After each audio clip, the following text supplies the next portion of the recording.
channel. It's me again, Jam. And kung di ka pa subscribe sa channel ko, subscribe ka na and click yung notification bell sa baba para ma-notify ka every upload ng video. So for today's video, no, alam ko naman nababasa nyo na sa title and sa thumbnail ko na bang gagawin natin ngayon, no. So ito guys is another unboxing video, no. So this package or this video is from Aula. Thank you so much Aula for sending me these products, no. So guys, alam ko nababasa nyo na sa description box kung ano ba i-unbox natin. Kaya siguro rin kayo napaklik dahil dito sa product na to, no. Aula Mechanical Keyboard F3261. So, ito yung box niya, guys. Ayan. Makikita nyo na agad dito kung ano bang item or anong klaseng keyboard ang marireceive nyo. So far, maganda naman yung packaging nila. Sobrang secured na ma-receive ko to, no. Pero nakalagay dito, guys, is 61 key mechanical keyboard.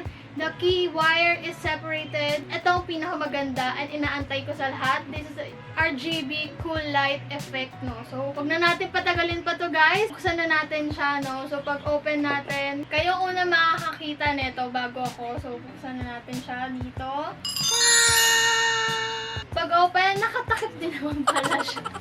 Meron kasamang Type-C connector. Ayan. Meron kasamang manual. And then, meron din kasamang pangtanggal ng keycaps. Ayan. Merong extrang 4 na blue switches. Ayan. Malalaman nyo na agad na itong keyboard na to, guys, is blue switch, no? So, ito yung clicky. Kasi, guys, meron mga iba-ibang kulay ng mga switches and depende doon kung anong sounds ang kaya niya ibigay sa inyo. So, itong blue switch kasi, guys, is medyo clicky siya. So, kapag naglalaro ka, gising na gising ka talaga dito dahil medyo maingay talaga siya, guys, no? Ayan.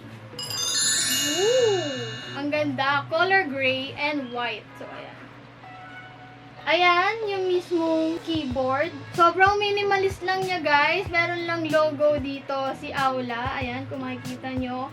And then, dito sa may likod is yung mismong charging port ng Type-C connector. Ayan. And then, sa may likod, guys, is meron tayong 4 na anti-slip foot mat. Ayan, para sa ganun hindi siya magalaw-galaw kapag kunyari naglalaro kayo or ginagamit itong keyboard na to. Meron ditong stand. Ayan, kung makikita nyo, may dalawang klase ng stand. Level 1 na stand and then yung pinakamalaki na yung level 2. Ayan.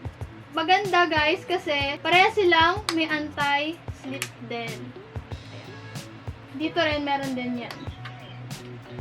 Itong keyboard na to is wired mechanical keyboard, no. Kung magugustuhan nyo to, guys, ilalagay ko sa description box yung link kung saan nyo to pwedeng mabili. Try na natin, mag-type test tayo dito, no. Actually, sobrang clicky niya talaga. And alam nyo kung ano yung nagustuhan ko dito, sobrang gaan niya. Hindi ko yun expect na sobrang gaan kasi yung mga keyboard ko before medyo mabibigat siya. And this time, itong Aula Mechanical Keyboard is sobrang gaan. Kaya goods na goods siya kung dadalhin nyo siya somewhere, no. Ayan. Isang kaway lang, kayang-kaya na siya, no. And ang kagandahan dito, guys, is hot swappable siya, no. So, ilalagay ko dyan kung meron sa inyo hindi pa alam kung ano ibig sabihin ng hot swappable. So, papakita ko sa inyo. Magtatanggal tayo ng isa dito para makita natin kung anong pin ang compatible sa kanya. Tanggalin natin si G.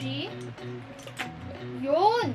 Kung makikita nyo, guys, color blue switch talaga siya. Compatible siya with 3 pins or 5 pins, no. So, goods na goods to. Lalo na kung sa mga mahilig mag-customize ng keyboard, hindi na kayo mahirapang maghanap dyan. Kung anong keycaps ba yung ipapalit nyo dito or anong switch, no. Kukonect na natin siya. Ooh! And ang maganda dito, guys, pati yung gilid niya rin is may ilaw. So, meron siyang 29 plus backlight effects, no. So, goods na good siya. Lalo na sa mga gamers talaga or may magandang setup dito, no. Ito pala mechanical keyboard na 60% is wala siyang arrow keys, no. So, kung makikita nyo, kaya sobrang liit niya lang since andito, naputol po. Wala siyang kasamang arrow keys.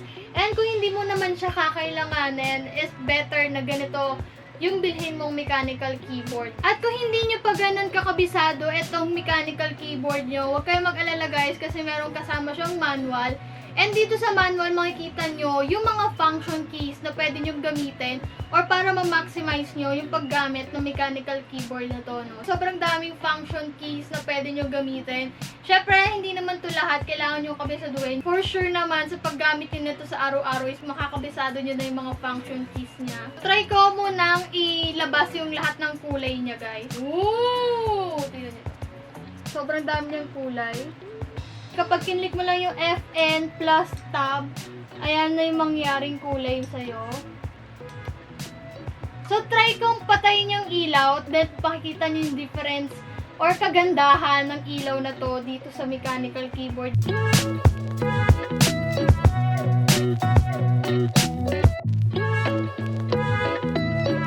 Yon! So, nakita nyo na kung gaano kaganda yung ilaw or yung pagiging RGB niya dito sa keyboard natin, no? Sa mga magtatanong kung saan ba to compatible to guys sa Windows or Mac, no? 61 keys siya, pero ang tawag sa kanya is 60% mechanical keyboard. Oh! So, itong gilid natin, guys, ayan. Color green siya ngayon and merong function para palitan yung kulay niya, no? So, try natin is FN plus M. Ayan, gumagalaw na ilaw. Amazing! Pwede nyo paglaruan yung ilaw talaga dito sa mechanical keyboard, no? Kasi meron siyang 29 plus backlight effects, no? So, aalamin nyo lang talaga yung function na pwede nyo i-click para sa ganoon ma-maximize nyo yung color niya and magamit nyo siya, no? And ayun na nga guys, sa mga magtatanong kung magkano tong mechanical keyboard na to, this is worth 1,500 plus lang siya, guys. Ilalagay ko sa description box yung link kung saan nyo siya pwedeng bilhin, no? So again, thank you so much, Aula, for sending me this mechanical keyboard. And yun na nga guys, I hope you like this video. Give me thumbs up kung nagustuhan itong video to. And comment down below if you have video requests or suggestions pa na gusto mo panood sa channel ko. And yeah, ito na yung pinaka-inaantay yung keyboard test. And kung gusto nyo marinig, itong mechanical keyboard blue switch, no? So ito na.